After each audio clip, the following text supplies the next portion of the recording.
우리의 본성에는요, 정의가 꽃을 피우게 해달라는 기도가 없습니다. 사실 우리 본성은 이기적이죠. 내가 잘 먹고 잘 살면 좋은 거지, 우리의 본성이 정의가 꽃을 피우게 해달라는 기도를 하지는 않습니다. 다윗은 사람이 아닙니까? 다윗이 하나님의 영광 또 하나님의 나라를 보지 못했다면 다윗도 결코 자신의 아들을 위해서 기도할 때 하나님의 공의를 부어주시고 또 그가 다스리는 땅에 정의가 꽃피우게 해달라는 기도를 절대 할 수 없지요. 기본적으로 인간은 이기적입니다.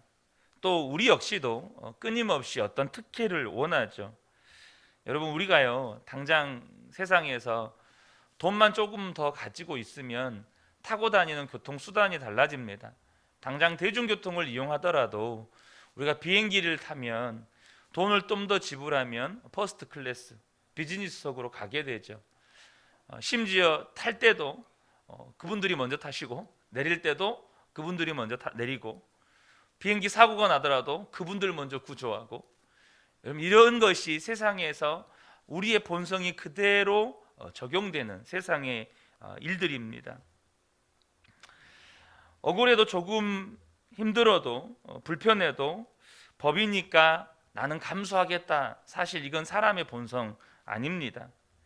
우리가 정의를 부르짖지만 사람들이 정의를 부르짖을 때 왜 정의를 부르짖습니까? 억울한 일을 당하니까 사실은 정의를 부르짖는 겁니다. 법대로 하자고. 우리가 실제적으로 우리의 삶이 공의롭게 또 정의롭게 살기를 원하는 것 같으면서도 실제로 보면 여러분 자기 중심적입니다. 그리고 법을 어기는 것을 더 좋아하죠. 그러니까 나에게 법이 적용 안 되는 어떤 특별 대우를 바라는 그런 본성들이 우리 안에 있다는 겁니다. 그러니까 정의가 꽃 피우게 해달라고 하는 이것은 우리의 본성을 거스르는 일이고 또 우리를 스스로 옥죄는 일이 되는 겁니다. 하나님께 정의를 꽃 피우게 해달라고 하는 이 기도가 결코 자연스러운 기도는 아니라는 것입니다. 그런데 저와 여러분이 꼭 기억하시면 좋겠습니다. 하나님을 만난 사람은 본성을 거스릅니다. 하나님을 만난 사람은 육체의 소욕을 거스릅니다. 여러분, 예수 믿는 사람들은 하나님의 나라와 의를 위해서 기도해야 한다는 거 다 아시죠? 그러나 실제로 우리가 하나님의 나라와 의를 위해서 살지 못하는 경우가 참 많습니다. 우리나라, 이 대한민국은 세계 교회가 인정할 만큼 교회가 부흥된 나라입니다. 그러나 이렇게 교회가 부흥된 것에 대해 비판적인 시각을 가지신 분들도 많습니다. 왜일까요?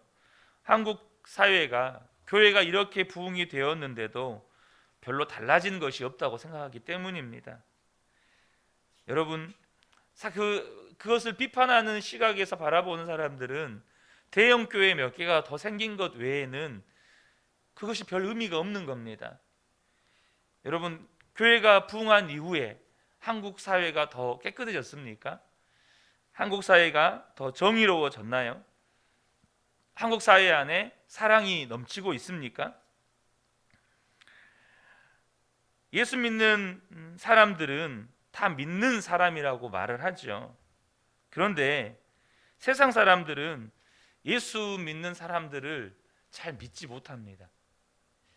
실제적으로 지금 우리가 세상이 돌아가는 모습을 보면 세상 사람들은 예수 믿는 사람들을 별로 신뢰 안 합니다.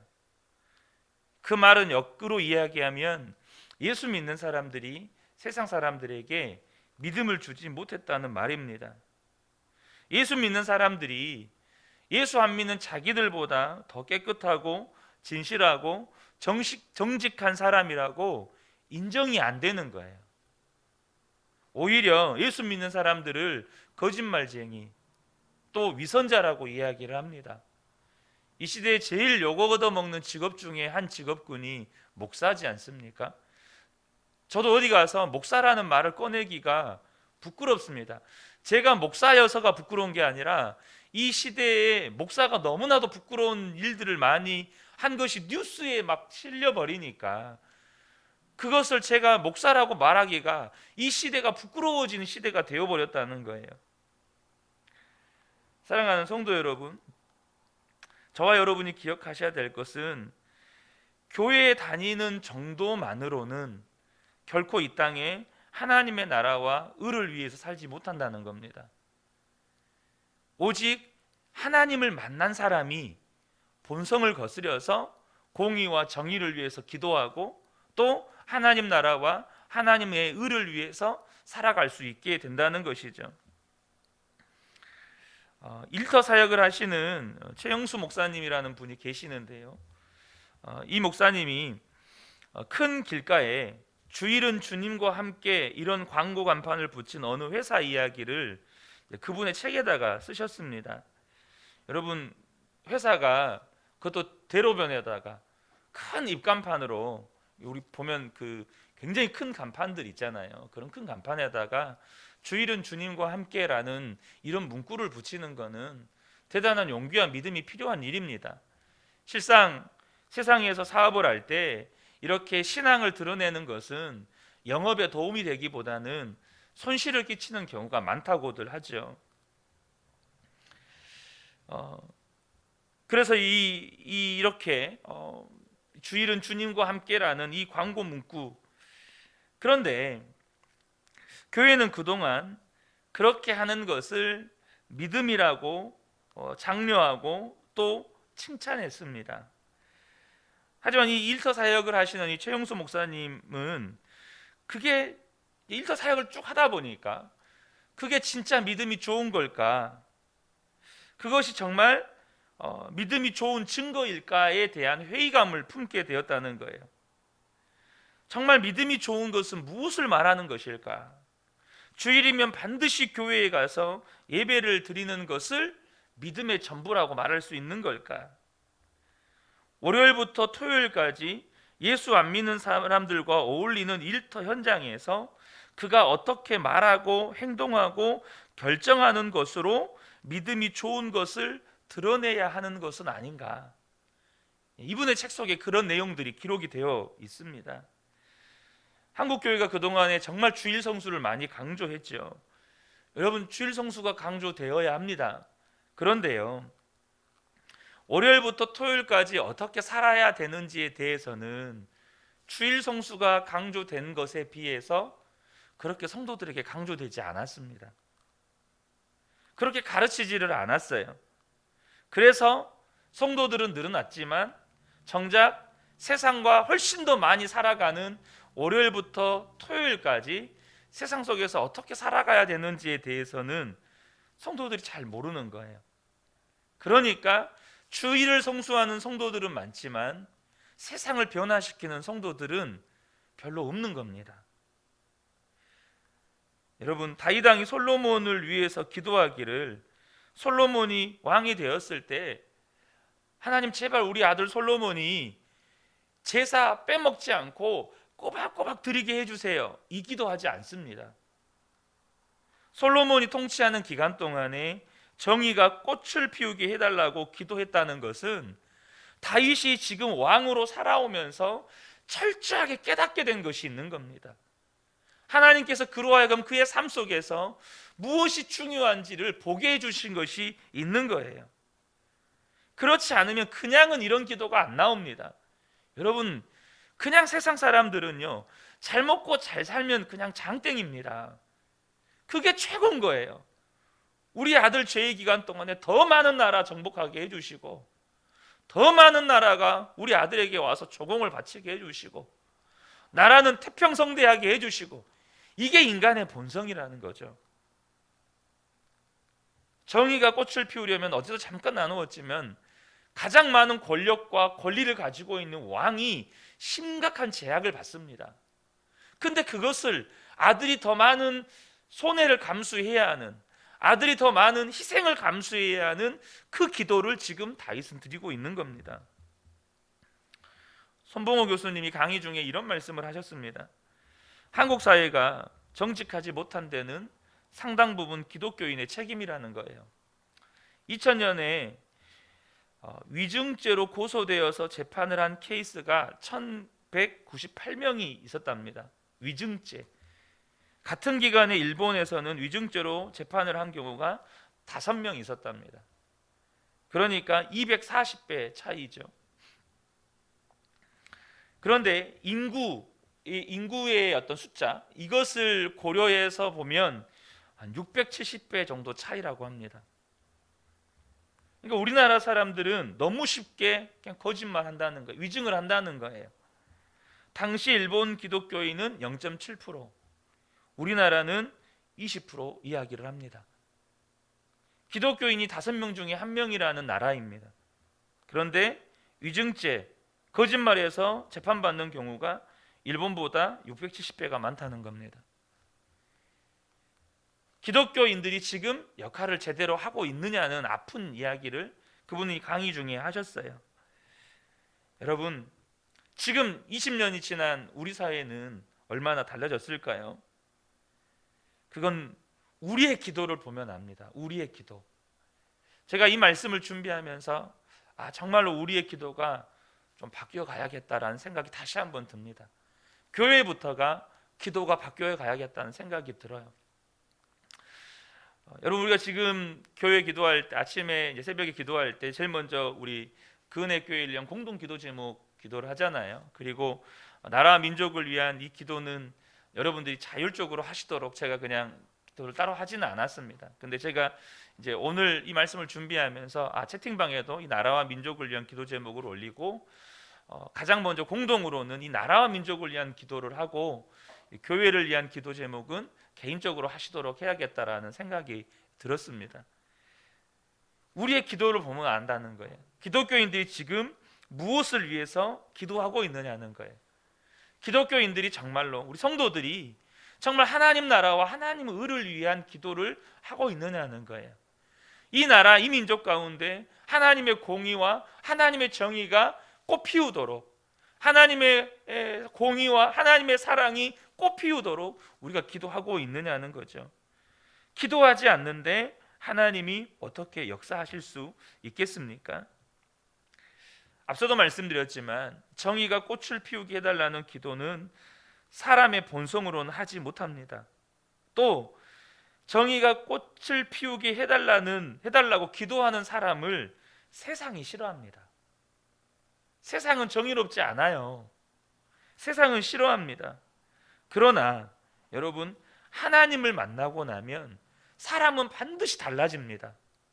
그 증거가 기도가 바뀌어요.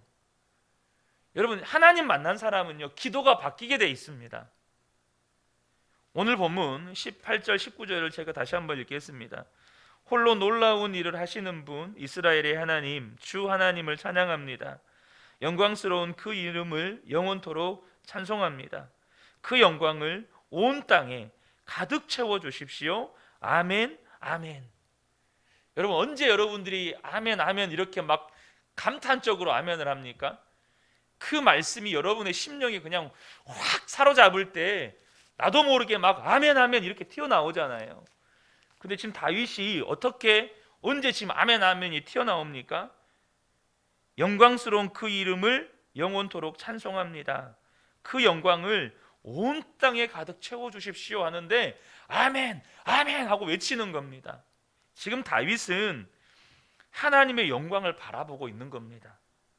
그러니까 정의가 꽃 피워달라고 기도하게 하면서 하나님의 영광이 온 땅에 가득하게 해주십시오라고 하는데 그냥 그 속에서 아멘, 아멘이 터져 나오는 겁니다.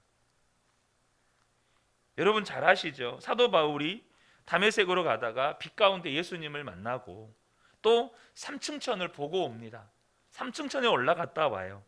그것을 본 순간 다윗이 그동안에 가지고 있었던 야망, 꿈, 모든 지식, 모든 특권이 그렇게 냄새나는 배설물처럼 여겨지는 겁니다. 하나님 나라의 영광을 봐버리니까 이 땅에서 자기가 잘 먹고 잘 살고 명예와 인기와 성공을 얻는 것이 쓰레기처럼 보이는 겁니다.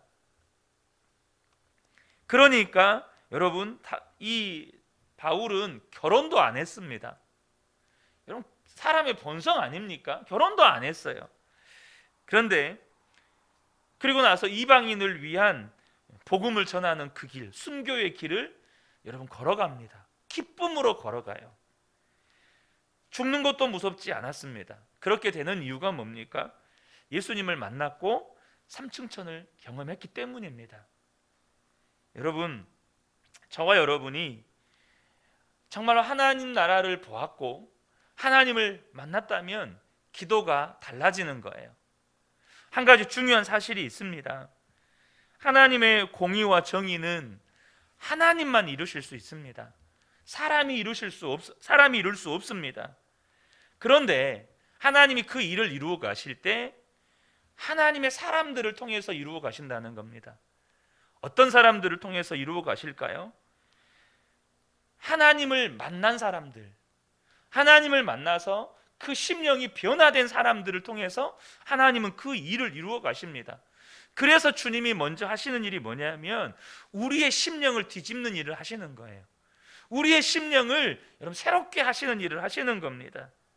철저하게 이기적이고 자기중심적이고 은근히 죄를 사랑하고 욕심투성이고 이중인격이고 위증자였던 우리 중심에 성령께서 역사하셔서 우리의 심령을 뒤집는다는 겁니다.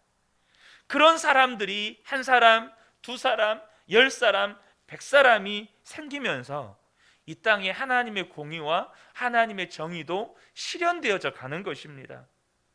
그러니까 쉽게 말하면 내가 안 바뀌면 사회는 안 바뀌는 겁니다. 내가 안 바뀌면 하나님의 정의는 실현 안 되는 겁니다. 저와 여러분이 주님을 바라보고 주님과 동행하고 또 예수 동행일기도 써가는 이유는 내가 변화되기 위함이에요. 다른 거 아닙니다. 내가 변화되어야 하나님의 공의와 하나님의 정의와 하나님의 사랑도 이 땅 가운데 이루어져 가는 겁니다. 성령께서 우리를 변화시키기 원하셔도 주님을 바라보지 않고 살아가면 여러분 성령님도 변화시킬 수 없는 겁니다. 우리의 초점이 주님께 맞춰져 있지 않으면 결코 성령님은 우리의 심령 안에 역사하실 수가 없어요. 성령님이 말씀을 주셔도 깨닫지 못하고 말씀을 주시면 반응할 수 있어야 하는데 반응이 안 돼요. 그러면 소망 없는 겁니다. 사랑하는 성도 여러분, 하나님의 공의와 정의는 성령께서 역사하실 수 있는 준비가 된 사람들, 그 심령이 뒤집어진 사람들을 통해서 하나님은 일해 가시는 겁니다. 저는 이 새벽에 함께 예배하는 우리 모든 성도님들이요, 성령님이 그 속을 뒤집어 가시는 분들 되시기를 축복합니다. 성령님이 뒤집으셔서 이 땅에 정말로 하나님의 공의와 하나님의 정의를 실현해 가실 때 저와 여러분을 통해서 하나님께서 저와 여러분의 가정에서부터 또 직장과 일터와 살아가는 삶의 현장에 그 놀라운 하나님의 일들을 행하여 가시기를 우리 주님의 이름으로 축복합니다. 아멘.